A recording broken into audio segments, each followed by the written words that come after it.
Olá! De notícias de mortes de famosos e condenações sem provas até o desencadear de uma guerra. Lemos, ouvimos falar, vemos nos noticiários, compartilhamos nas redes sociais e vamos absorvendo tudo isso muitas vezes sem grandes questionamentos. E é aí que mora o perigo. Hillary Clinton, a candidata derrotada por Donald Trump na eleição americana, foi vítima de notícias falsas e também mensageira de algumas delas. Declarou que era preciso atacar a Líbia de Muammar Gaddafi porque ele estava municiando seus soldados com Viagra para promover estupros em massa. Foi a justificativa para o início de uma nova guerra com um argumento que jamais se comprovou. Dos compartilhamentos nas redes sociais até a política no mundo globalizado, estamos sem saber muito bem como escapar, enredados numa teia de notícias falsas e pós-verdade. Esses são os temas do Bom para Todos que começa agora. Você precisa se informar também de forma alternativa naqueles sites que você confia de alguma forma. As pessoas só leem lá o título e já compartilham. 70% dos boatos na internet serão desmentidos com uma simples busca no Google. Nosso convidado de hoje é Ciro Marcondes Filho, professor titular da Escola de Comunicações e Artes da USP e pós-doutor pela Universidade de Grenoble, na França. Tudo bem, professor? Tudo bem, Maria Miguel? Obrigada pela sua presença. Muito obrigado. As novas tecnologias aceleraram o nosso jeito de viver.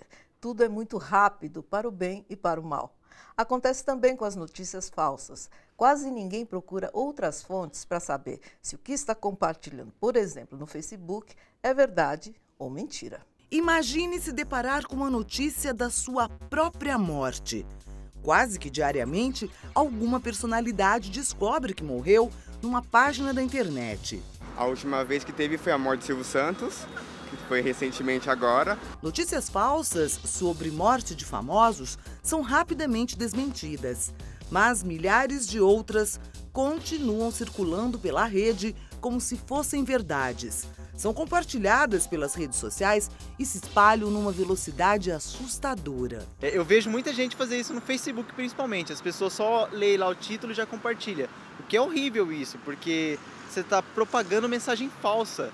E aí as pessoas acabam caindo nessa. Uma pesquisa realizada em 2016 mostra que 78% dos brasileiros se informam pelas redes sociais. 42% dos entrevistados admitiram já ter compartilhado uma notícia falsa. Já o fiz. Aí fui alertada por amigos, Cris, não é verdadeira essa informação. Dá uma olhada em outros sites que a informação ela é mentirosa. E aí agora, por conta disso, tomo cuidado sempre de olhar a informação se ela é verdadeira ou não para poder passar para frente. Apenas 39% dos internautas procuram saber mais sobre a notícia antes de passá-la adiante. Primeiro que eu não confio na primeira fonte que eu leio. Se eu me interessei pela reportagem e eu acho que aquilo é verdade, eu começo a pesquisar em outros sites também. Eu não fico só em um lugar. Aí eu vou em sites mais confiáveis, por exemplo, se for uma reportagem mais aqui do nosso país, eu entro no site da Globo, no site da UOL, vou nesses lugares. Mas até os sites considerados confiáveis acabam reproduzindo notícias falsas. O prefeito de uma pequena cidade italiana divulgou um programa para atrair novos moradores ao município. Alguém entendeu que ele estava oferecendo 2.000 euros por mês para qualquer pessoa que se mudasse para Bormida. A informação errada se espalhou pelo mundo inteiro.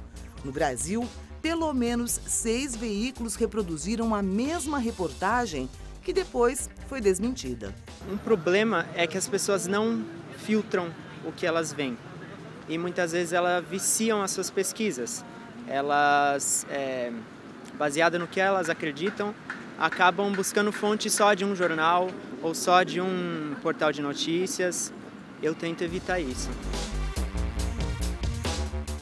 O psicólogo e prêmio Nobel Daniel Kahneman é autor da teoria da cognição preguiçosa. Segundo ele, as pessoas tendem a ignorar fatos, dados e eventos que obriguem o cérebro a um esforço adicional. É isso que acontece na internet, professor? Não sei se é uma questão das pessoas terem preguiça ou não querem pôr o cérebro para funcionar. É mais uma questão realmente do excesso, né, de informações de todos os lados que você recebe. Né?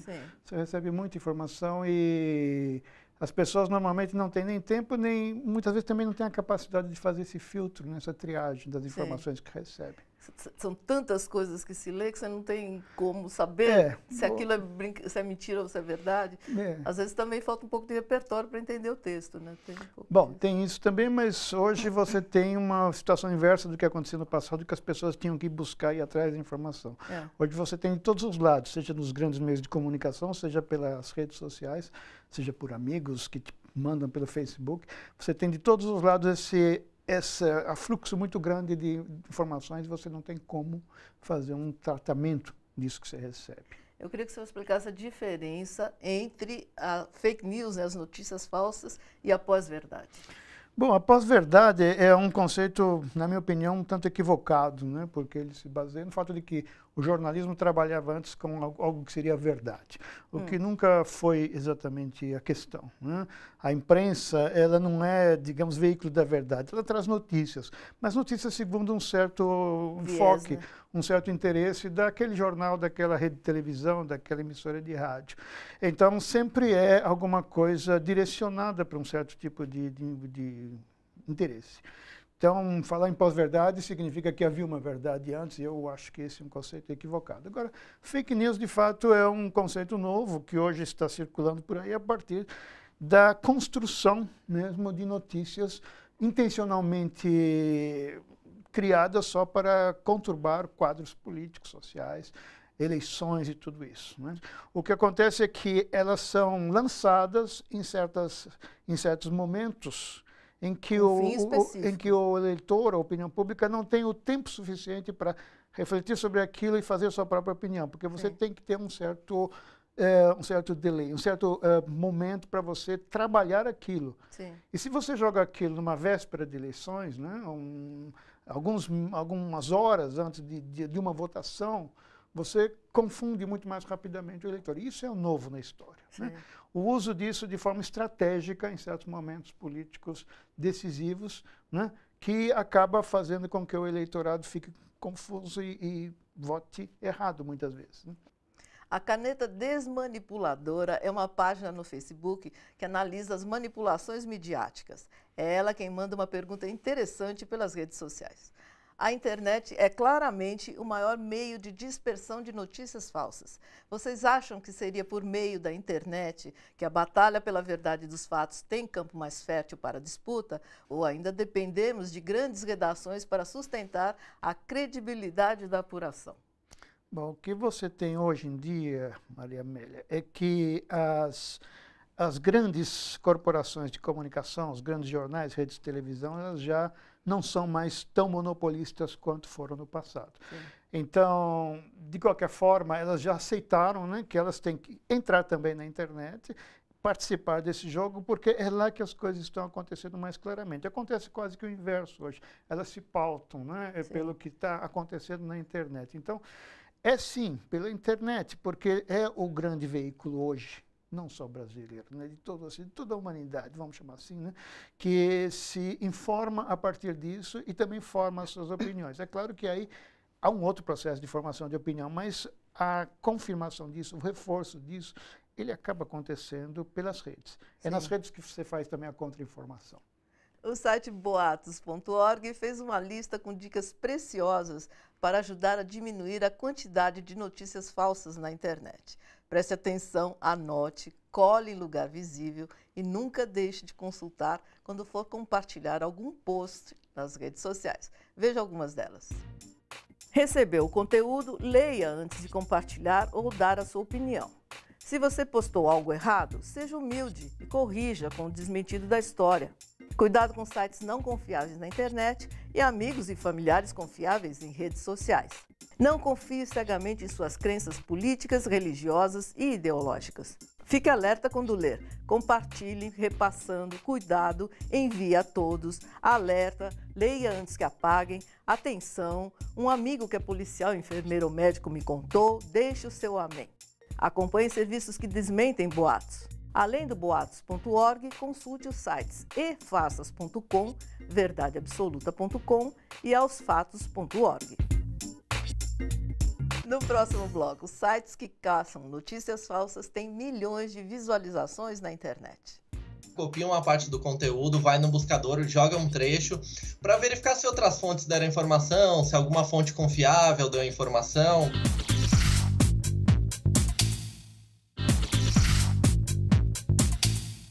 Informação que viraliza na internet está no alvo de especialistas em desmascarar notícia falsa. Não é preciso ser nenhum craque para isso, é só jogar um trecho do texto num site de busca, coisa que pouquíssimas pessoas fazem. Por conta disso, um site que caça inverdades bomba com milhões de visualizações mensais. Criado por um jornalista, o site boatos.org tem pelo menos 2 milhões de visualizações por mês. Especializado em desmascarar notícias falsas que viralizam na internet, o Boatos desmentiu, por exemplo, que o carro do juiz Sérgio Moro tinha sido metralhado em Curitiba.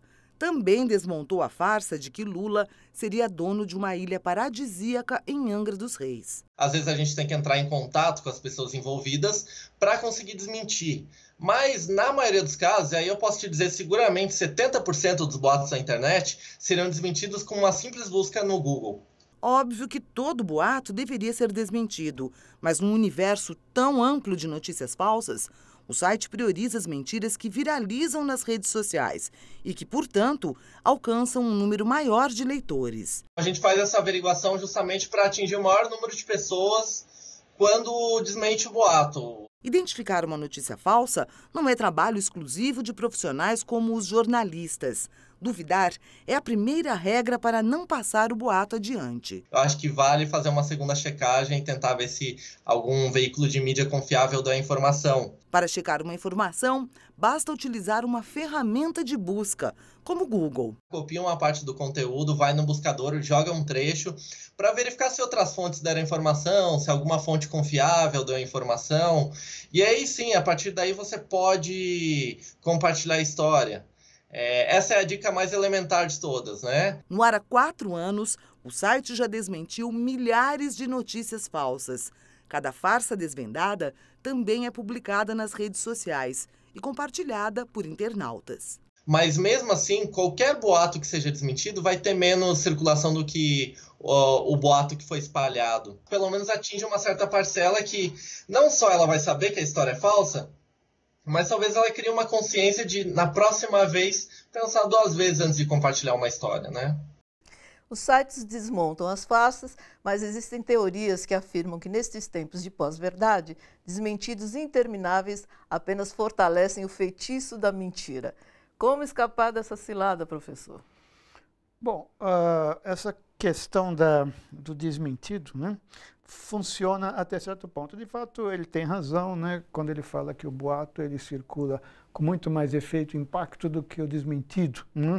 O desmentido tem efeito fraco, e nem todas as pessoas que pegaram a notícia elas vão atrás do desmentido. Existe também uma certa tendência, né, de pessoas que não são especialistas ou que estão apenas aí repassando as notícias, de repassar notícias se elas te interessam particularmente.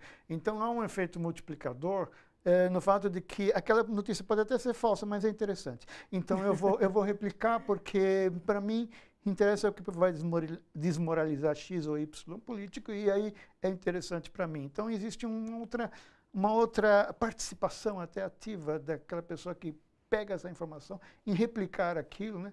Porque o boato tem força, apesar de ser uma mentira. Né? Pois é. Publicar notícias falsas é um negócio lucrativo. O site tem milhares de cliques e isso se traduz em quantidade de anúncios que a página pode exibir. O anunciante não está muito preocupado com a ética, mas sim com a visualização da sua marca. É a chamada publicidade programática. Esse é um outro lado da história, professor. Você vê que há um grande contingente de pessoas que está interessada realmente que sua página ganhe esses múltiplos cliques, porque isso vai render vantagens, né, publicitárias e tudo isso. E aí não se trata apenas de empresas ou de comerciantes, mas das pessoas mesmas, comuns que usam as redes sociais. Né?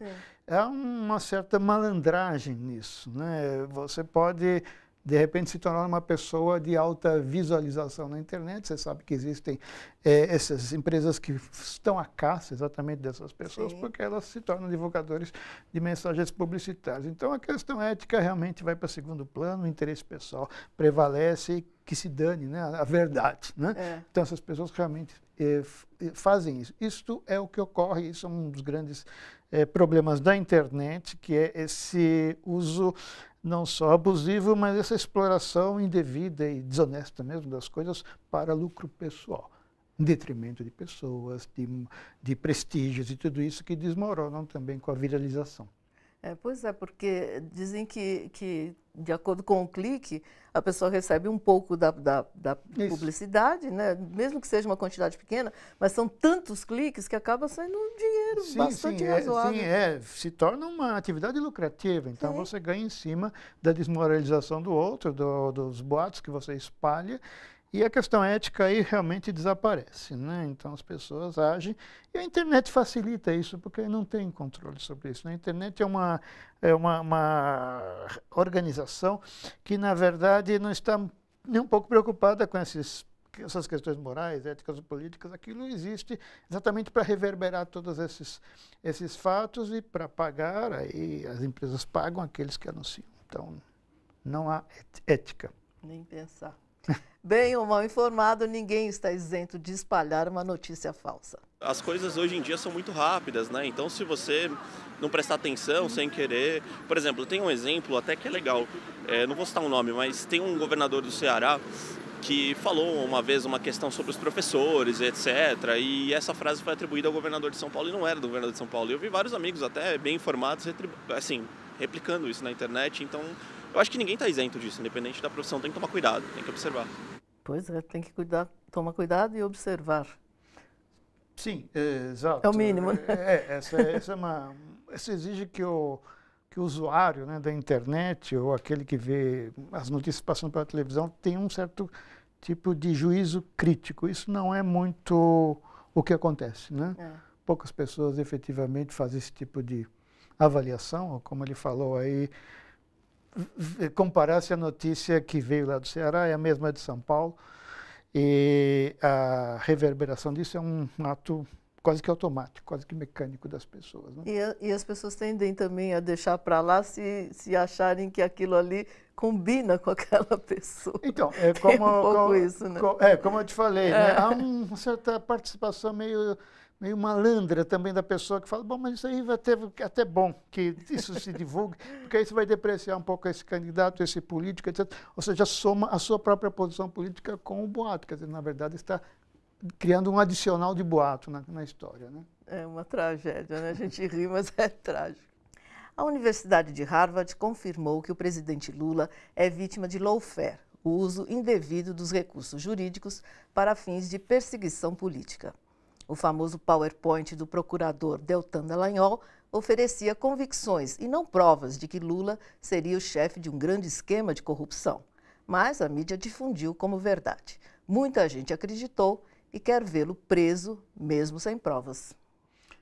Isso é um fato conhecido, né, na história recente brasileira, o fato de aí, no caso, se refere mais aos grandes veículos de comunicação, né, as revistas semanais, a TV Globo e alguns jornais diários, né, menos, na verdade, do que a internet. Existe um efeito orquestrado exatamente para se usar de suposições, de fatos, de ilações, né, feito por algumas pessoas para isso repercutir como prova. Aliás, a justiça brasileira ela tem feito isso seguidamente, né? Tem condenado pessoas sem provas, né? O que significa que há um comprometimento da justiça com certas posições políticas, e isso é evidente. Isso a gente sente no Brasil hoje em dia de uma forma clara. Então, o que tem acontecido é um pouco essa guinada, né? muito, digamos, radical, né? Da imprensa para aquilo que seria esse tipo de manipulação dos fatos.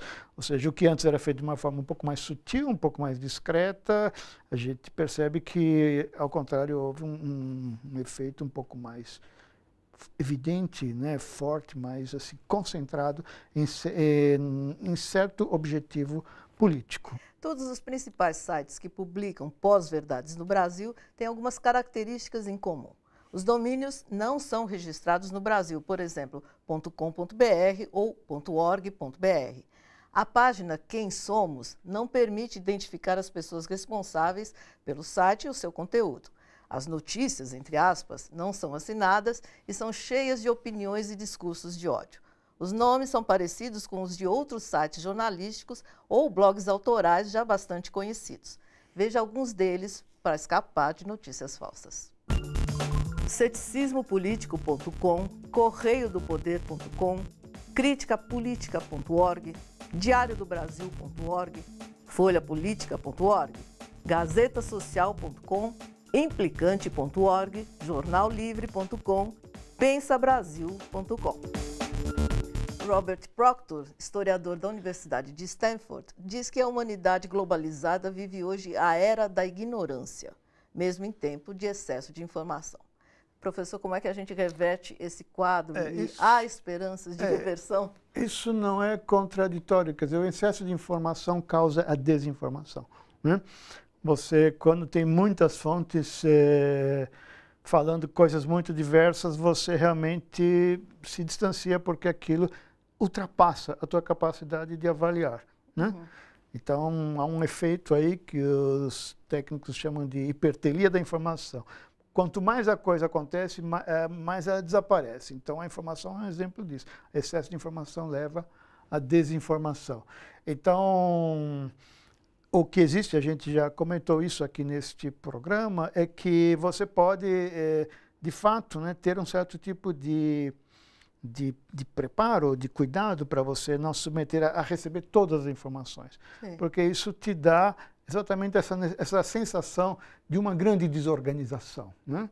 Então você para e você vai fazer esse tipo de triagem, de separação, exatamente quando você conhecer alguns sites que você confia. Não são sites, não existem sites objetivos ou imparciais. Todos têm uma posição, assim como os grandes jornais. Sim. Mas você precisa se informar também de forma alternativa naqueles sites que você confia de alguma forma. Então, a maneira de você trabalhar o excesso de informação é você, ao contrário, fazer uma grande limpeza, um grande peneiramento, né? Um peneiramento fino, que vai sobrar muito pouca coisa ali, e que seriam essas fontes que você confia, e ignorar todo o resto, porque senão realmente você é levada nessa avalanche de notícias contraditórias, mentidos, desmentidos, e todas essas confusões que hoje atrapalham totalmente a opinião pública. Muito obrigada pela sua presença, professor. Obrigado a você, Maria Amélia, obrigado à TVT, né, pela oportunidade de estar aqui. Obrigada. Você revê o nosso programa, anota alguma dica e acompanha toda a programação da TVT acessando a nossa página no Facebook ou site tvt.org.br. 2 casos de pós-verdade. Primeiro, rombo da Previdência. O governo diz que é preciso reformar para manter. A Associação Nacional dos Auditores Fiscais da Receita Federal do Brasil afirma que a Previdência não é deficitária, ao contrário, e prova com números. Segundo, a reforma trabalhista vai gerar mais empregos. A prática não confirma o que a propaganda governista vende. Alguns casos de notícias falsas. Fábio Luiz Lula da Silva, o Lulinha, é dono da Friboi. Lula comprou uma ilha com uma mansão em Angra dos Reis. Um pai teria sido preso por ensinar ao filho o ofício de pedreiro.